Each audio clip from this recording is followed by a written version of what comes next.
Hello everyone, welcome to study gloss. मेरा नाम है डॉक्टर सरिता। दोस्तों, आज हम लोग बात करेंगे वैक्सीनेशन को लेके। भारत में हम देख रहे हैं कि वैक्सीनेशन दो ग्रुप में डिवाइड होकर चल रहा है। एक आपका 18 प्लस को दिया जा रहा है और एक आपका 45 प्लस को दिया जा रहा है। यानी 18 प्लस और 45 प्लस दो ग्रुप में डिवाइड करके वैक्सीनेशन के काम को किया जा रहा है।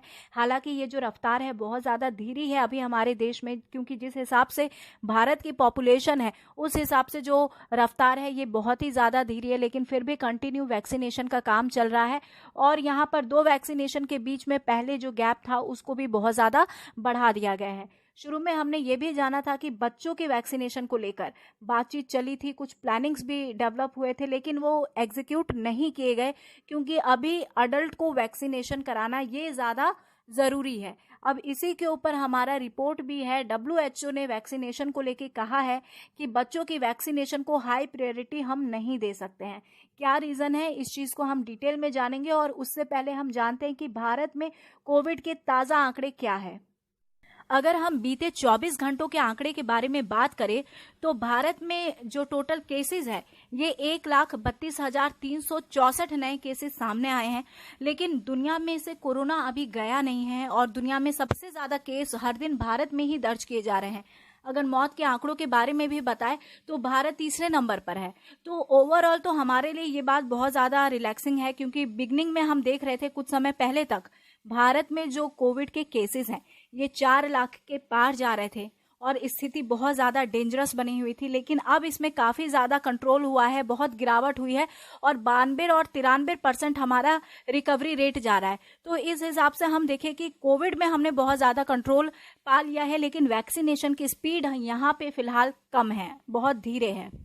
और अगर हम बात करें WHO की, तो WHO के एक्सपर्ट्स ने ये कहा है कि बच्चों का कोविड-19 का टीकाकरण अभी जरूरी नहीं है, उसको प्रायोरिटी पे ना रखा जाए।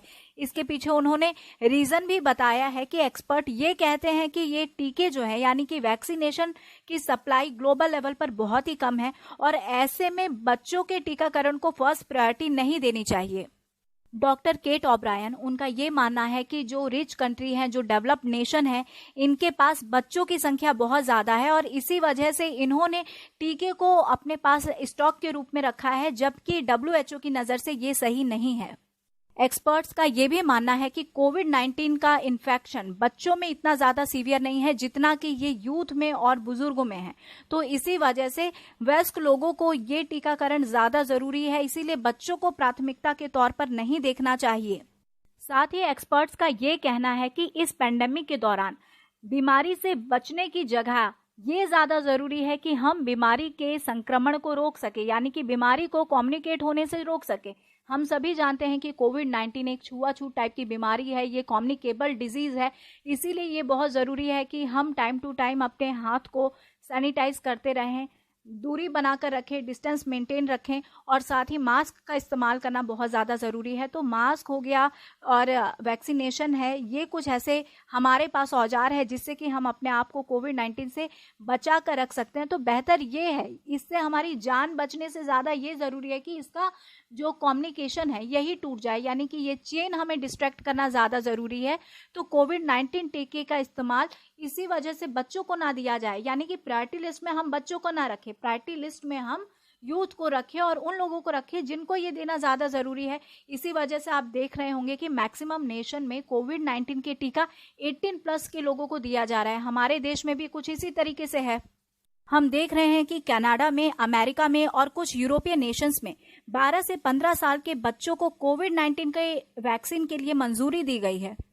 WHO के चीफ डायरेक्टर टेड्रोस अदनोम ने रिच कंट्री से ये अपील की है कि वो पहले अपने किशोरों और बच्चों में टीकाकरण की बजाय वो कंट्री, वो नेशन जो कि गरीब है, उनको कोविड-19 के शॉट्स दान में दे। दोस्तों, यहाँ पर मैं आपको बताना चाहूंगी कि ग्लोबल लेवल पर कोविड-19 के टीकों में से 1% से भी कम टीकों का इस्तेमाल गरीब देशों में किया गया है। तो यहाँ पर हम लोग देख रहे हैं कि कोविड-19 की वैक्सीन जिसका ग्लोबल सप्लाई काफी कम है, तो ऐसे में रिच नेशन उसके स्टॉक बना ले रहे हैं और जो गरीब नेशन है उनके पास कोविड-19 का वैक्सीन प्रोवाइड नहीं हो पा रहा है। तो WHO ने भी ऐसी अपील की है कि जो रिच नेशन है वो डोनेशन दे, वो डोनेट करे कोविड-19 के टीकों को गरीब देशों में, ताकि वहां पर भी हम लोग वैक्सीनेशन के काम को एनहेंस कर सके। और साथ ही एक्सपर्ट का ये कहना है कि जो वयस्क हैं, जो अडल्ट हैं, ये बच्चों के संपर्क में आते हैं, इसीलिए ये बहुत ज्यादा जरूरी है कि अगर हम वयस्कों का टीकाकरण कर देते हैं तो बच्चों में टीकाकरण की जो चिंता है वो अपने आप खत्म हो जाएगी। तो इसीलिए फिलहाल ये ज्यादा जरूरी है कि हम वयस्कों को टीकाकरण करें और साथ ही उन नेशन तक टीके को पहुंचाएं जहां पर टीके अभी उपलब्ध नहीं हो पा रहे हैं, वो नेशन जो कि पुअर हैं, जो कि गरीब हैं। इसीलिए WHO ने पूरा कंप्लीट सोच विचार करके कहा है कि जो कोविड-19 है ये बच्चों में उतना सीवियर नहीं होता, उसका खतरा बच्चों में कम रहता है। इसीलिए ये बेहतर है कि कोविड-19 वो टीका जिसका सप्लाई बहुत कम है उसको हम बच्चों की जगह हम अडल्ट को दें, यानी कि बच्चों को प्रेफरेंस कम दें। So here is the end of this lecture. Thank you so much for your attention. और हाँ दोस्तों, मेरे लेक्चर के PDF के लिए स्टडी ग्लोस के टेलीग्राम चैनल से जुड़े।